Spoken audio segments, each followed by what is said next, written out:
If someone was really the person that solved it, they'll be able to answer multiple levels. How can you overcome great odds to become one of the most successful people in the world? From being bullied early in life to a tech giant billionaire, Elon Musk has advice on how to be successful.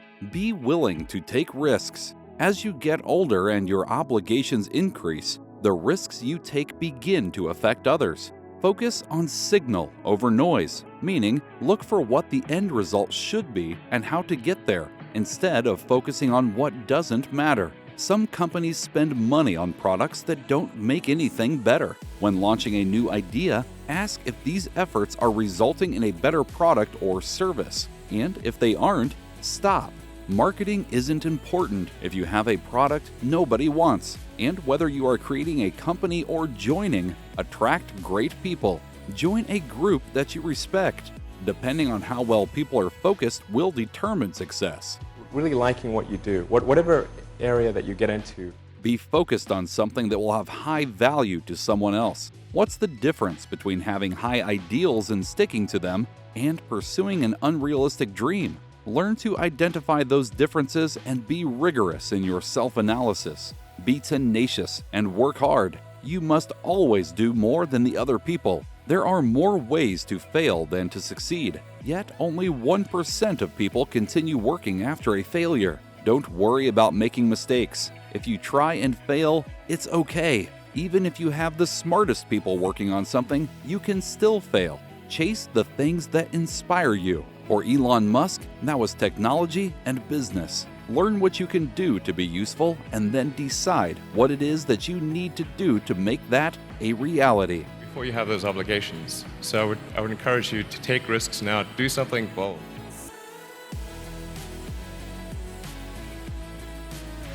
Well, I think first of all I should say that I did not expect to be involved in all these things. So the 5 things that I thought about at the time in college, quite a long time ago, 25 years ago, making life multiplanetary, accelerating the transition to sustainable energy, the internet, broadly speaking, and then genetics and AI. I think I didn't expect to be involved in all of those things. I actually, at the time in college, I sort of thought helping with electrification of cars was how I would start out, and that's actually what I worked on as an intern, was advanced ultracapacitors to see if they would be a breakthrough relative to batteries for energy storage in cars. And then when I came out to go to Stanford, that's what I was going to be doing my grad studies on, was working on advanced energy storage technologies for electric cars. And then I put that on hold to start an internet company in '95, because there does seem to be like a time for particular technologies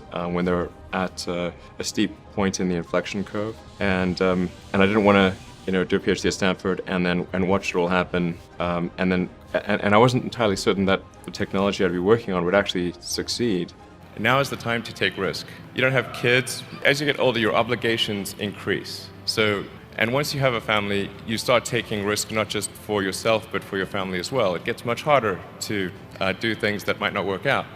So now is the time to do that before you have those obligations. So I would encourage you to take risks now. Do something bold. Focus on signal over noise. A lot of companies get confused.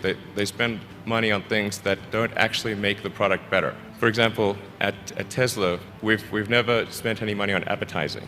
We put all of the money into R&D and manufacturing and design to try to make the car as good as possible. And I think that's the way to go.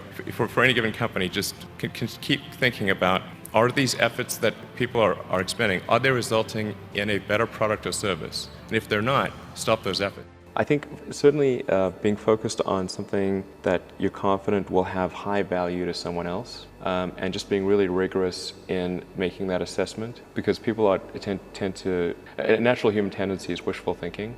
So a challenge for entrepreneurs is to say, well, what's the difference between really believing in your ideals and sticking to them versus pursuing some unrealistic dream that doesn't actually have merit? That is a really difficult thing to tell. Can you tell the difference between those two things in your self-analysis? I think certainly extremely tenacious, and then just work like hell. I mean, you just have to put in 80 to 100 hour weeks every week. If other people are putting in 40-hour work weeks and you're putting in 100-hour work weeks, then even if you're doing the same thing, you know that in 1 year you will achieve what they achieve. You will achieve in 4 months what it takes them a year to achieve.